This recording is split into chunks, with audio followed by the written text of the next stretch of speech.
Il va demander un effort à tous les Français. Tous les Français. Tous les Français. Tous les Français.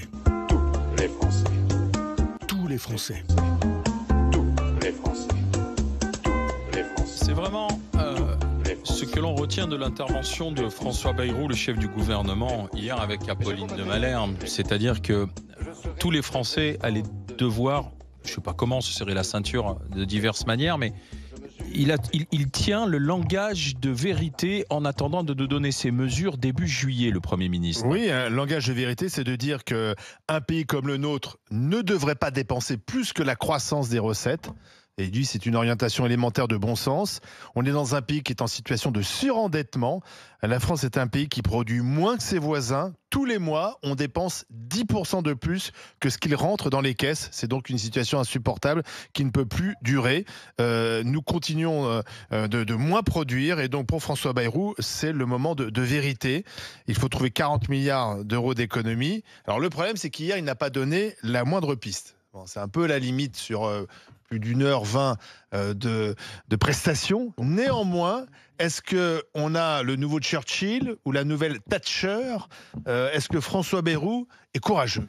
Margaret Bayrou, Winston François, Joël? Franchement, moi, les mots te manquent. Non, parce que je ne comprends pas ces politiques qui monopolisent l'antenne alors qu'on pourrait regarder, je sais pas, à New York Unité Spéciale ou Star Academy, j'en sais rien, pour ne rien dire. Il n'a rien dit pour toi? Bah non, ce qu'il dit, Michel Barnier nous l'a dit. Emmanuel Macron nous l'a dit. Je sais pas, peut-être que Balladur aussi nous l'a dit. J'en sais rien. À quand ça remonte? Mais à la fin, quand on dit tous les Français, moi je veux te dire, je connais tous les Français. C'est tous les Français sauf les retraités, sauf les cheminots. Sauf les précaires. Exactement.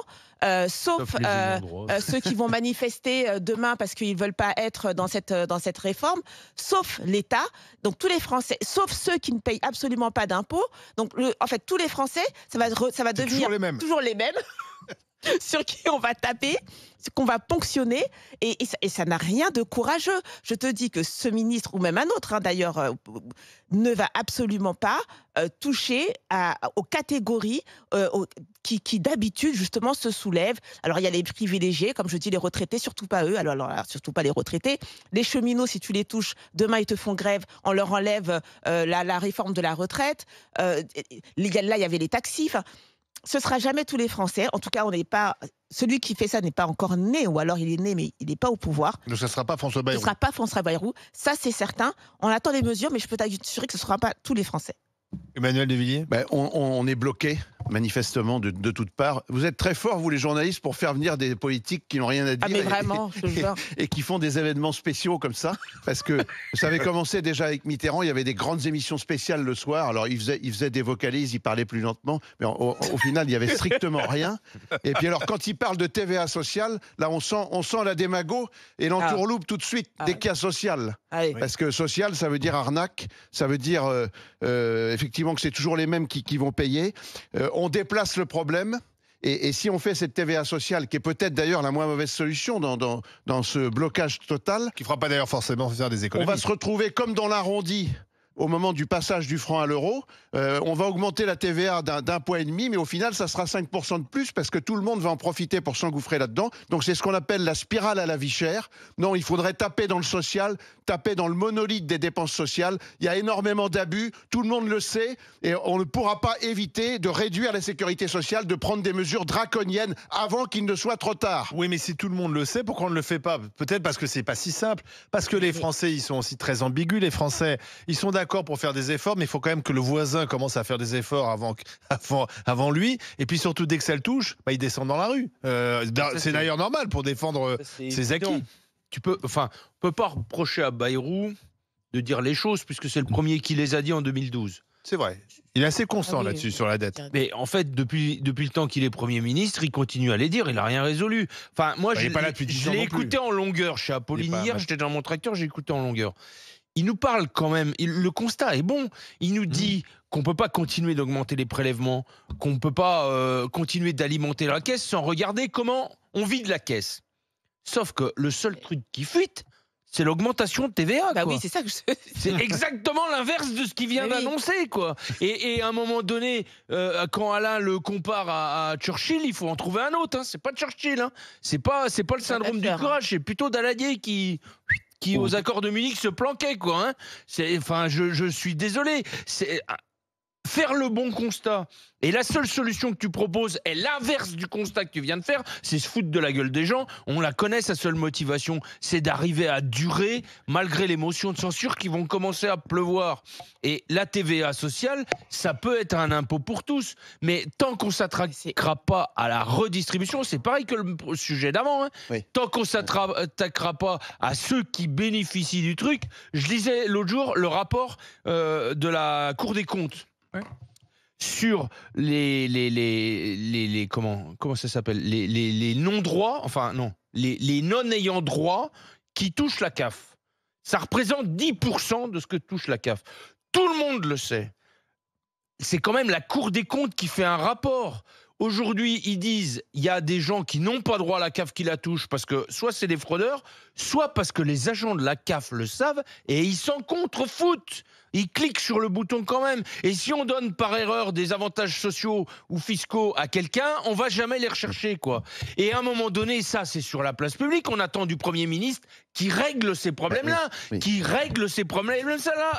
Et déjà, il faudra en mettre moins dans la caisse si on commence à boucher tous les trous qu'il y a dans la caisse, quoi. Bayrou, ça fait 45 ans qu'il a ouvert le moteur, il a toujours pas passé la valise.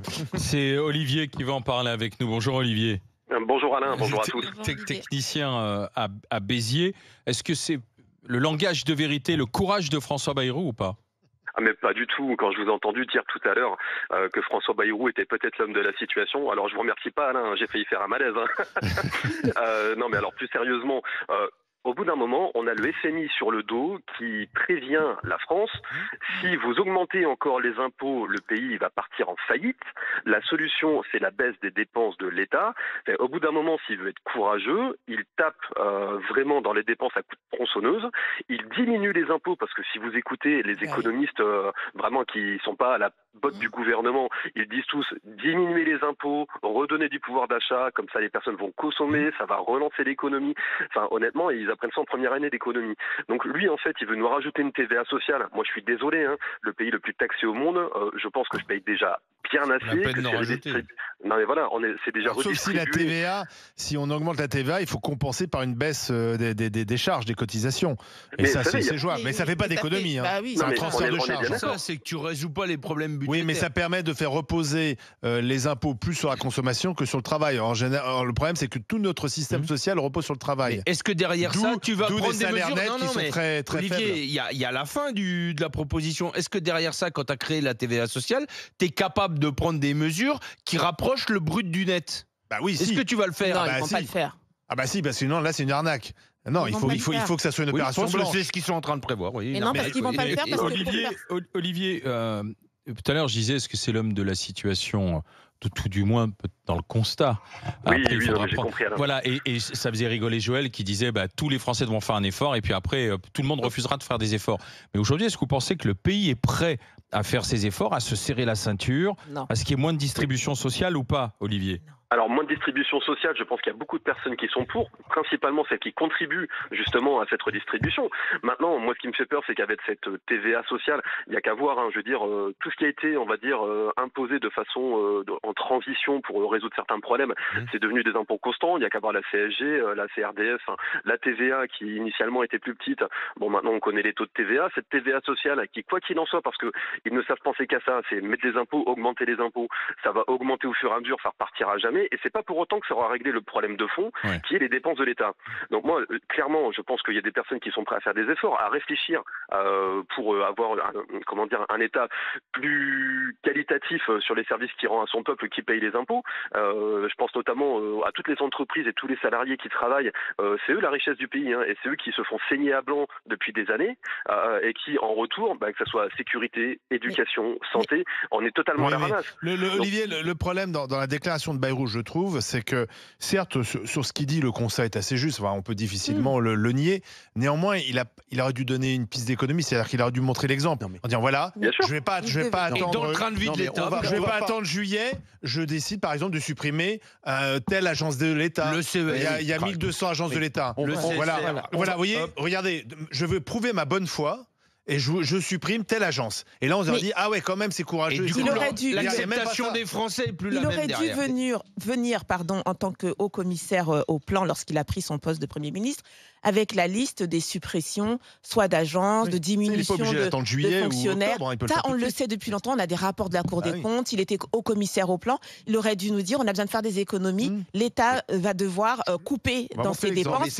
Et nous allons couper par ça. Il aurait dû commencer par lui. Et ensuite, je dis, les efforts que nous devons faire, nous en avons assez fait, on doit venir en dernier. Et moi, je te dis que l'ultime effort que feront les gens, justement, qui travaillent et qui sont saignés, c'est de partir de ce pays. C'est l'ultime effort que nous ferons.